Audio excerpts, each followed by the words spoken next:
तो भाई देखो, ये बायो सेवर्ट का नियम कैसा होता है कि सन 1820 ईस्वी में फ्रांस के दो वैज्ञानिक थे, जिनका नाम था, पहले का नाम था बायो और दूसरे का नाम था सेवर्ट। तो इन दोनों ने किसी धारावाहिक चालक पर, कोई एक तार है, ये धारावाहिक चालक है, इस पे उत्पन्न चुंबकीय क्षेत्र का मान ज्ञात करने के लिए इन दोनों ने बायो सेवर्ट का नियम प्रतिपादित किया है। अब इसमें देखते हैं कि ये कैसे इन्होंने पूरा निकाला और ये चुंबकीय क्षेत्र तीव्रता का मान कैसे सब कुछ किया, इसका बायोडाटा पूरा समझते हैं। ज़्यादा लंबी वीडियो नहीं होगी। और इसमें देखो उन्होंने क्या किया, एक ये धारावाहिक चालक है, तार है, जिसमें से इन्होंने एक धारा प्रवाहित की है। तो धारा आई से प्रदर्शित की जाती है, तो इसको हम कुछ भी मान भी दे सकते हैं, जैसे ए हो गया और ये बी हो गया। और इसके बाद इस धारावाहिक चालक के कुछ अल्पांश दूरी पे, सपोज अगर मान लो इसकी धारावाहिक चालक की अल्पांश दूरी है, जिसको हम डेल्टा एल कह सकते हैं, डेल्टा एल, जिसको हम प्रदर्शित करते हैं। इस धारावाहिक चालक के अल्पांश दूरी से कुछ ही दूरी पर एक बिंदु पी है, कुछ ही दूरी पर एक बिंदु पी है, इससे एक रेखा मिला रही है। देखो ये रेखा जा रही है, इसका नाम देते हैं पी। अब एक चीज और देखिए, ये एक प्रकार के कोण भी बन रहा है, तो इसको हम एक कोण भी बना देते हैं, कोण जिसका मान हम थीटा लिख देते हैं। और देखिए, और ये धारावाहिक चालक के कुछ ये अल्पांश लंबाई डेल्टा एल, ये बिंदु यहाँ से लेके यहाँ ये बी चुंबकीय क्षेत्र तक की दूरी को हम आर से प्रदर्शित कर देते हैं। अब आगे देखिए, दिमाग लगाना, ठीक है। अब ये धारावाहिक चालक है, ये धारावाहिक चालक धारा के अवयव में इस धारावाहिक, इसको चुंबकीय क्षेत्र डेल्टा बी से हम प्रदर्शित करते हैं। ये धारा के अनुक्रमानुपाती होता है, समानुपाती होता है। ये देखो हमने पहले चालक बनाया था, इसके बाद हमने क्या किया था, इसमें धारा प्रवाहित की थी आई, जिसको हमने आई से प्रदर्शित किया है। तो डेल्टा बी ये धारा के अनुक्रमानुपाती समानुपाती होता है। तो आई से हमने प्रदर्शित किया, सबसे पहला काम हमने यही किया था, ठीक है। तो चुंबकीय क्षेत्र और ये धारा में प्रवाहित धारा आई के ये समानुपाती अनुक्रमानुपाती होता है, ये हमारा ये पहला। अब दूसरा हमने क्या किया था कि चुंबकीय क्षेत्र डेल्टा बी, इस धारा में कुछ अल्पांश, एक धारा में कुछ अल्पांश हमने दूरी ली थी, जिसको हमने काय से प्रदर्शित किया था, डेल्टा एल से किया था। तो चुंबकीय क्षेत्र और ये लंबा कुछ दूरी धारा के अवयव के चालक की तार की दूरी को हमने डेल्टा एल से प्रदर्शित किया, ताकि ये इसके अनुक्रमानुपाती हो सके। तो डेल्टा बी अनुक्रमानुपाती डेल्टा एल। अब तीसरी कंडीशन देखो, अब तीसरी कंडीशन ये है कि ये धारावाहिक चालक है, फिर इसके बाद इसके अल्पांश दूरी हमने डेल्टा एल ली थी, फिर इससे कुछ दूरी पर एक बिंदु पी है। तो यहाँ पे कोण बना था, कोण दिख रहा है थीटा, ये कोण दिख रहा हो, कोण। तो इसकी ज्या के समानुपाती होता है, तो इसको कोण को ज्या को हम साइन थीटा कह सकते हैं। तो डेल्टा बी चुंबकीय क्षेत्र है, ये अनुपानुपाती होता है, ये इसका कोण बन रहा है, ये अल्पांश की कुछ दूरी से एक बिंदु पी है इसकी दूरी पे, तो इसको हम कोण ये बनाए हुए थे। तो डेल्टा बी चुंबकीय क्षेत्र और इधर ये साइन थीटा। अब ये हो गया तीन कंडीशन। अब यहाँ पे चौथी कंडीशन ये है कि अब ये देखिए, अब इसके बाद हमने ये काम तो कर दिया।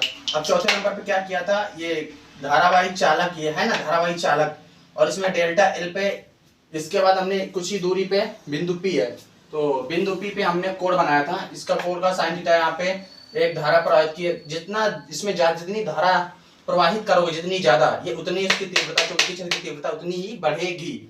और इसके बाद हमने इसकी दूरी आर कर दी थी।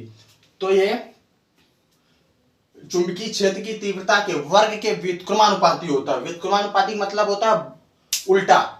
अब जैसे ये चुंबकीय क्षेत्र प्रोपोर्शनल वर्ग के व्युत्क्रमानुपाती, यानी व्युत्क्रमानुपाती 1/r हो जाएगा, और वर्ग कह रहा तो यानी स्क्वायर, तो इसमें स्क्वायर लगा दो। अब इन चारों को जोड़ने पर, उपरोक्त सभी चारों को जोड़ने पर, अब ये चारों को जोड़ दो। इधर ये लिखा है डेल्टा बी चारों तरफ, तो हम भी एक बार लिख लेते हैं डेल्टा बी।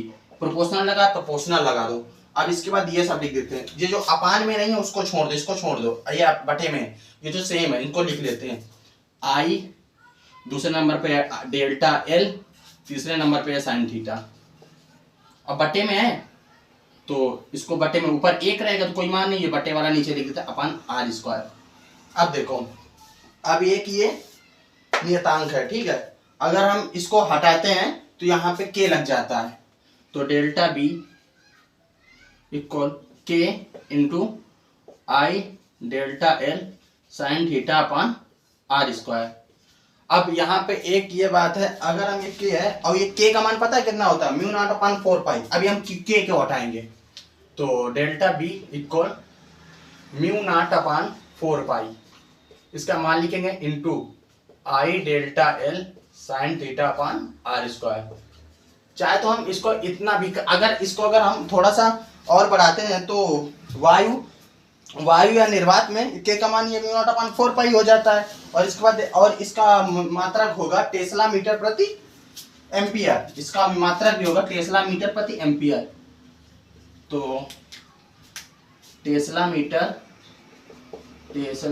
प्रति एम्पियर, ठीक है। अगर इसको हम अभी और आगे भी बढ़ा सकते हैं क्योंकि म्यू नॉट अपॉन 4 पाई का मान होता है। अब यहाँ पे एक चीज और देखिए, म्यू नॉट है, ये म्यू नॉट का मान कितना होता है ये भी लिख देते हैं। म्यू नॉट का मान होता है 4 पाई इंटू 10 के पावर माइनस 7, 4 पाई इंटू 10 के पावर माइनस का 7, जिसका ये मात्रक होता है टेस्ला मीटर प्रति एम्पियर, ये म्यू नॉट का मान होता है। अब इसको अगर हम हटा के इसकी जगह पे ये लिख देते हैं म्यू नॉट के जगह पे, तो delta B propose equal mu not का मान कितना है 4 पाई इंटू 10 के पावर माइनस का 7 अपॉन ये 4 पाई। अब सेम वैसे ही लिख दो कि I delta L sine theta upon R square. अब देखा है तो 4 पाई से 4 पाई कट गया, अगर इतना बढ़ा के लिख दोगे तो शायद आपको ज्यादा नंबर मिल सकते हैं। क्लास 10th और 12 में होता है एनसीईआरटी में। तो डेल्टा बी इक्वल 10 के पावर माइनस का 7 into I delta L sine theta upon R square. ये आपका प्रूफ हो गया। ज्यादा लंबा वीडियो करने से कोई फायदा नहीं रहेगा, तो समझ लीजिए, और कोई भी दिक्कत हो तो कमेंट करके बताना। तो इसका भी मात्रक होता है टेस्ला। तो यही था हमारा बायो-सेवर्ट का नियम। शायद आप लोग समझ पा रहे होंगे, अगर ना समझ में आए कुछ प्रॉब्लम हो तो कमेंट कर देना, ठीक है। तो हम आपको एक बार और फिर से इसको दूसरी वीडियो में समझा देंगे। इस सन 1820 ईस्वी में फ्रांसीसी के दो वैज्ञानिक थे जिनका नाम था बायो और सेवर्ट। तो इन्होंने क्या किया था, धारावाही चालक तार पे धारा प्रवाहित करके इसमें जो उत्पन्न चुंबकीय क्षेत्र की तीव्रता का मान प्रतिपादन किया था। ये धारावाही चालक बनाया था और इसमें धारा आई को प्रवाहित किया था, ये धारा आई थी। और इसके बाद कुछ ही दूरी अल्पांश दूरी पर डेल्टा एल को माना था। इसकी कुछ दूरी पे बिंदु पी था जिसकी दूरी आर थी, यहाँ पे कोण बना था साइन थीटा, इसको हम ज्या बोलते हैं हिंदी में। तो धारा आई के समानुपाती होता है और इसके डेल्टा एल के भी समानुपाती होता है, और ये हमारा ये कोण बना था ज्या साइन थीटा, इसके भी समानुपाती होता है। और जो इसकी दूरी थी ये वर्ग के व्युत्क्रमानुपाती होती है। तो 1/r को इन चारों को जोड़ने पर हमारा ये निकला।